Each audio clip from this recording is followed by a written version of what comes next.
batela mikongo. Yahweh, Yahweh, benisa mikongo. Yahweh, Yahweh, batela mikongo.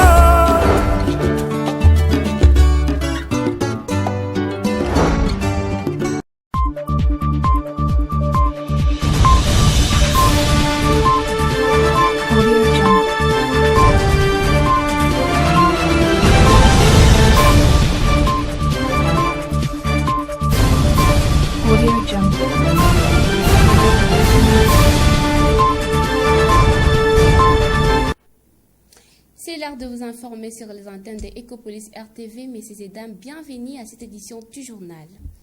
Ouvrons cette session d'information par cette nouvelle. Elle va des reports en report, la plénière consacrée à la suite des travaux de l'examen et adoption de projets dédits budgétaires RCC 2026 prévu pour le jeudi 11 décembre a été reportée pour le lundi 15 du mois en cours. L'annonce a été faite par les rapporteurs de l'Assemblée provinciale du Congo central, le député provincial Billy Tungazenga, via un communiqué officiel numéro 005-BNTZ-2025.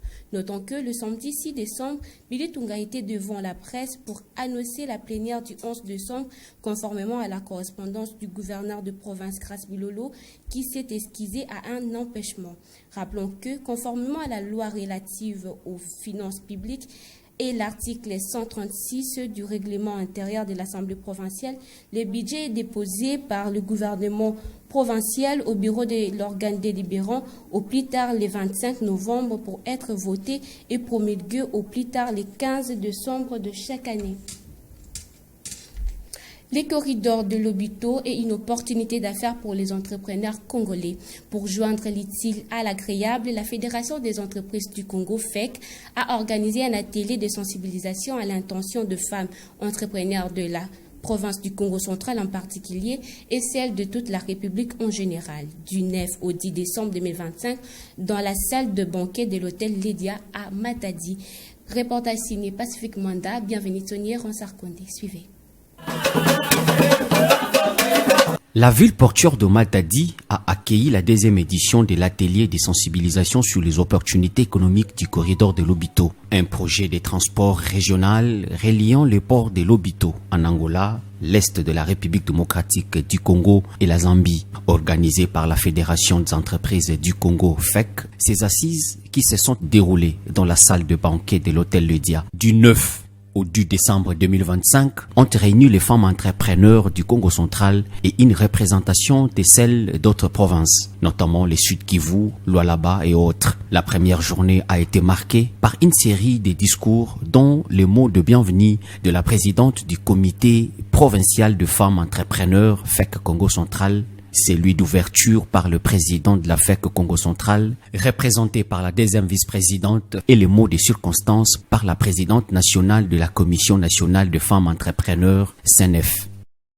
Organisée à l'initiative de la Commission nationale des femmes entrepreneurs, la foire Madidi Arsi n'est pas seulement un simple événement commercial, mais c'est de rencontres de vendeurs d'une part et d'acheteurs d'autre part, mais plutôt un espace de découverte du savoir-faire congolais, de la diversité des produits issus de nos terroirs, où s'allie l'innovation et la compétitivité. Elle permet de promouvoir les concepts produisons et consommons congolais, le réseautage et échange d'expériences pour établir des partenariats et contribuer à la réduction de la dépendance aux importations, surtout de la perspective de la zone de libre-échange continentale africaine. Dans ces cadres, le choix porté sur le Congo central pour cette deuxième édition y trouve son intérêt. Dans la mesure où Matadi, en tant que porte d'entrée et de sortie du commerce, permet de rapprocher les producteurs locaux des circuits. Vous suivrez l'intégralité de cet atelier tout de suite après ce journal. Changeons de chapitre dans ce journal. La population résidant au quartier communément appelé Toumat lance un cri d'alarme sur l'état dégradant du pont reliant la commune de Mvouzi et celle de Matadi. Plus de détails dans ces commentaires directs et Lingesa. Situé au quartier Ngadi, sur l'avenue Koko Sambano dans la commune de Matadi, ces ponts reliant la commune précitée et celle de Mvouzi, construits il y a plusieurs années, par l'ancien maire de la ville, Bongo Kentani, est à ces jours dans un état de délabrement très avancé. Malgré cet état de dégradation, la population s'en sert toujours de passage avec tout le risque possible. Un appel est lancé aux autorités compétentes par un habitant du quartier. Voilà maintenant l'état actuel de ces ponts. Donc, dans bientôt, la population de la commune de Matadi, qui rejoint celle de Mvouzi, par le canal de ces ponts, sera bientôt rompu. Il n'y aura plus de liaison. Parce qu'avoir l'état avancé de délabrement, lorsqu'il y aura encore des pluies, certainement ce pont va se couper. Et la population va souffrir. C'est comme ça que nous interpellons les autorités, précisément monsieur le maire, c'est vous le numéro 1 de la ville. Nous demandons notre rescousse, que tu puisses venir en aide pour arriver un peu à réfectionner ce pont. Par ailleurs, plusieurs maisons sont menacées de disparition au vu de la présence accentuée de têtes d'érosion, a laissé entendre ces mêmes habitants du coin. En dehors de ça, dans les quartiers, même quand vous allez vers le long de la rivière Kimpoto, vous verrez encore il y a 3 maisons qui étaient écroulées. On se demande, quartier Tomate, est-ce que réellement les autorités ont les regards braqués sur ces quartiers? Et si on n'arrive pas à sécuriser cette érosion qui va au-delà de différentes maisons, dans les 14 maisons qui vont se suivre, ce sont des maisons sinistrées. Nous demandons aussi à M. le maire d'avoir un peu les regards là-dessus. Il s'est de noter que la réhabilitation de cette infrastructure à utilité publique s'avère indispensable, surtout pendant cette saison pluvieuse. La ville portuaire de Boma, deuxième de la province du Congo central, est en deuil. La pluie qui s'est abattue sur elle le mercredi 10 décembre 2025 a causé pas mal de dégâts, de morts et plusieurs biens emportés et endommagés. Tel est le bilan de ces inondations. Dans une motion d'information, la députée nationale élue de Boma, Marie-Josée Nyongo Siwami, s'est servie du perchoir de l'Assemblée nationale pour passer les messages au gouvernement central. Je vous propose de suivre l'extrait de son intervention choisi par Salem Malunda.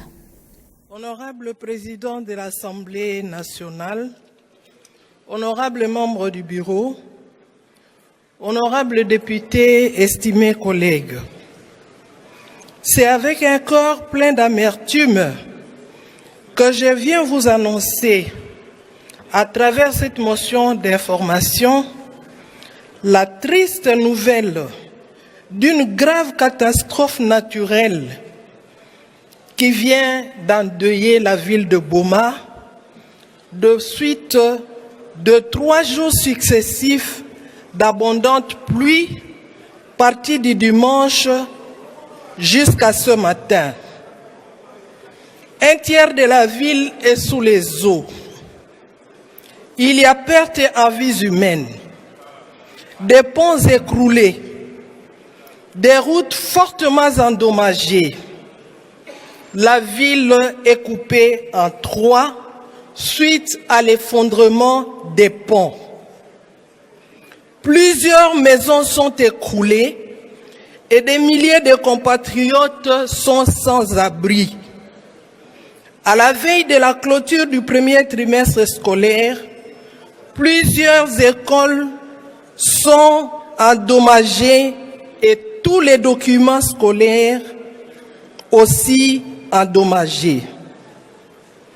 Au centre-ville, à la place commerciale, tous les tissus économiques de la ville déjà fragiles par la situation socio-économique précaire de la ville est complètement détruit. Il y a crainte d'épidémie et de résurgence des maladies diarrhéiques. En attendant le bilan officiel consolidé, qui est en cours de préparation par l'autorité locale et le gouverneur de province, je viens solliciter le soutien du gouvernement de la République à travers le bureau de l'Assemblée et l'Auguste Assemblée, afin que les ministères sectoriels concernés, à savoir les affaires sociales, les affaires humanitaires, les ITPR, la santé, les PST et que sais-je encore, viennent porter secours en toute urgence à la ville de Boma sinistrés pour la énième fois. Je vous remercie. Au-delà de nos frontières, au Maroc, une terrible catastrophe a provoqué l'effondrement de 2 immeubles à Fès. Si le bilan est pour l'heure de 22 morts, les recherches s'y poursuivent. TV5 Monde. La panique mêlée à un sentiment d'urgence. Les habitants du quartier s'affairent auprès des secouristes pour déblayer, parfois à main nue, les décombres dans l'espoir de retrouver des survivants. Un vaste champ de gravats après l'effondrement cette nuit de 2 immeubles contigus à Fès. Le drame s'est produit dans le quartier Al-Moustakbal, 2 immeubles qui abritaient 8 familles. Pour l'heure, le nombre de morts demeure provisoire. Les survivants ont, eux, été immédiatement évacués vers le centre hospitalier universitaire de Fès. La nuit a été très difficile en raison du nombre de blessés et de l'urgence des interventions. Mais nous avons poursuivi notre travail sans interruption afin d'assurer des soins optimaux aux blessés et de fournir tous les services médicaux nécessaires. Les opérations de recherche se poursuivent. Les habitations voisines ont été évacuées par mesure de sécurité. Des riverains ont pointé la construction anarchique des bâtiments qui se sont effondrés.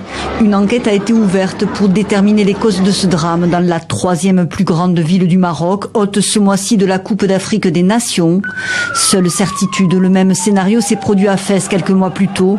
En mai dernier, 9 personnes avaient péri dans l'effondrement de leur immeuble, un édifice qui figurait sur la liste des bâtiments menaçant de s'effondrer dont les habitants avaient reçu l'ordre d'évacuer. C'est par ici que nous bouclons cette édition du journal réalisé par Spak Tamba. Au revoir.